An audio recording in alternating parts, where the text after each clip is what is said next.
परेशानी वाली कोई बात नहीं है, मैंने इसे दवा दे दी है, कल शाम तक इसका बुखार उतर जाएगा। अब मुझे इजाजत दीजिए, किसी और चीज की जरूरत हो तो बिला झिझक बताइएगा। बहुत शुक्रिया डॉक्टर साहब, आइए मैं आपको घर तक छोड़ दूं। पढ़ाई से फारिग होने के बाद नौकरी की तलाश में मुख्तलिफ दफातर के चक्कर लगाते हुए इसे कई माह बीत चुके थे। हर जगह से इनकार सुन सुनकर उमैर बहुत उदास रहने लगा था। अचानक एक दिन उसे अली की कॉल आई। अली जो उमैर का क्लास फेलो था, उमैर की तरह ही नौकरी की तलाश में धक्के खा रहा था।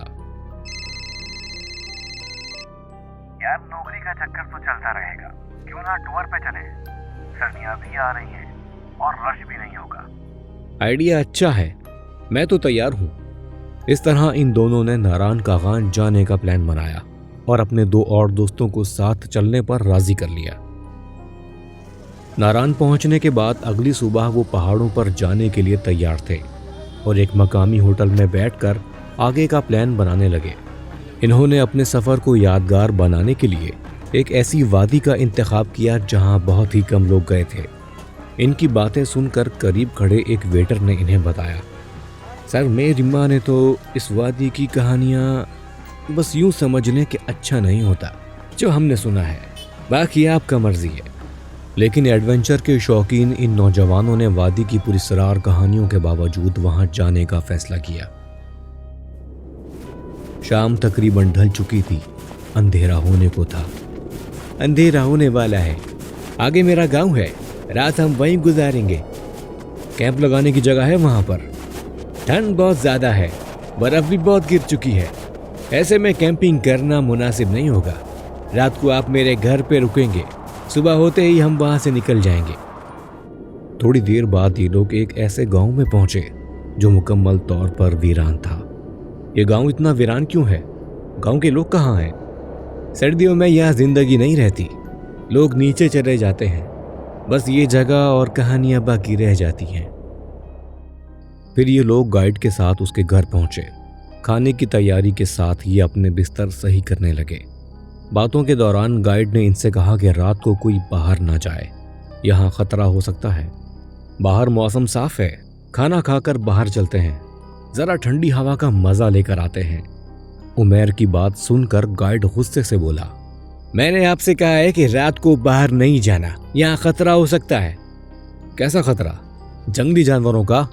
भाई हम पहाड़ों पर पहले भी कई बार कैंपिंग कर चुके हैं, कुछ नहीं होगा। ये पहाड़ी इलाका है, यहाँ जानवरों के अलावा भी बहुत सी चीजें होती हैं। उमैर अपने दोस्त अली से सरगोशी करते हुए बोला, यार ये ऐसे ही डरा रहा है हमको, इसको सोने दो, फिर हम बाहर चलते हैं। अब तक का सफर काफी थका देने वाला था, इसलिए खाना खाते ही तमाम लोग सो गए। लेकिन उमैर के जहन में कुछ और ही सवार था।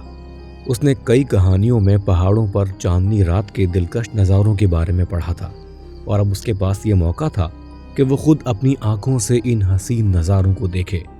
इसलिए उमैर ने गाइड की बातों को नज़रअंदाज कर दिया। आधी रात को उमैर ने अली को जगाते हुए कहा, ओए उठना, चल बाहर चलते हैं, मौसम एंजॉय करते हैं। बहुत थक गया हूँ यार, सोने देना यार, तू अकेले ही जाकर एंजॉय कर ले।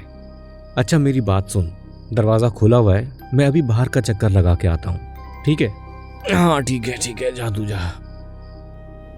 घर से निकलते ही उमैर चांदनी रात और हसीन नज़ारों के शहर में डूब सा गया। जमीन पर पड़ी सफ़ेद बर्फ पर चांद की रोशनी जैसे नूर की चादरें बिछा दी गई हों। आसमान पर रोशन चांद, चमकते सितारे और ठंडी हवा, जैसे वो किसी अलग ही दुनिया में आ गया हो। उसने जो कहानियों में पढ़ा था, ये नज़ारे उन कहानियों से कहीं ज्यादा दिलफरेब थे।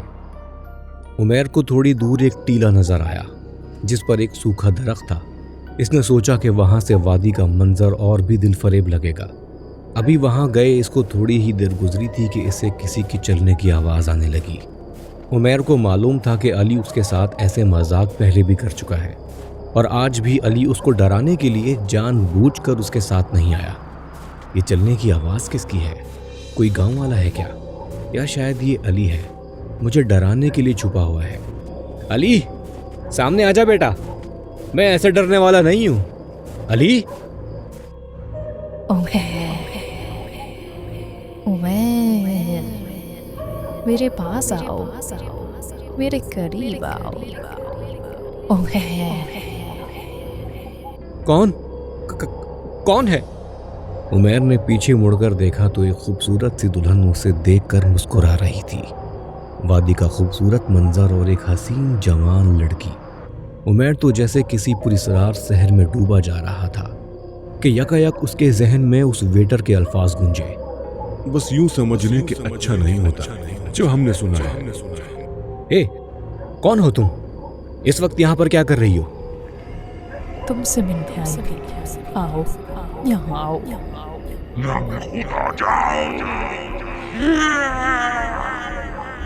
वो हसीन दुल्हन अब एक खौफनाक औरत की शक्ल में उमैर की तरफ तेजी से बढ़ने लगी।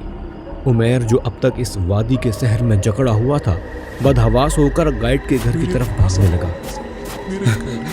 बचाओ, बचाओ, बचाओ, बचाओ! उमैर गिरता पड़ता गाइड के घर में जैसे ही दाखिल हुआ तो इसके शोर और चीखों पुकार से इसके बाकी साथी भी जाग गए। अभी वो कुछ समझ ही पाते कि दरवाजे पर जोर जोर से दस्तक होने लगी। पूरा घर ऐसे हिलने लगा जैसे जलजला आ गया।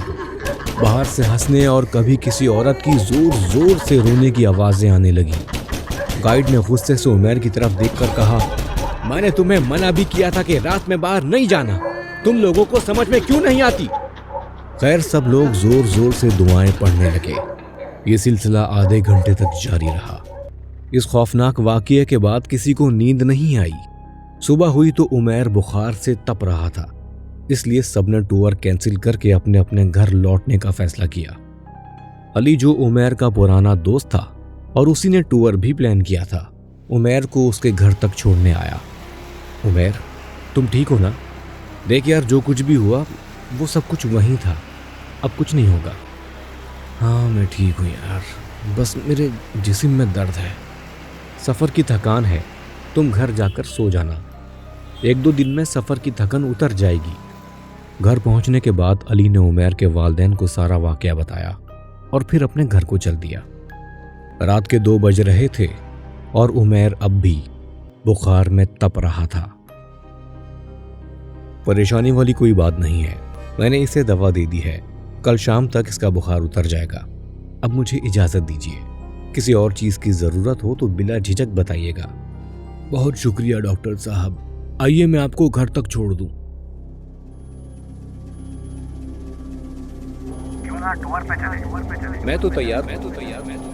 परेशानी वाली कोई बात नहीं। सर, मेरी माँ ने तो इस वादी की कहानियाँ। परेशानी वाली कोई बात नहीं। बस मेरे जिस्म में दर्द है।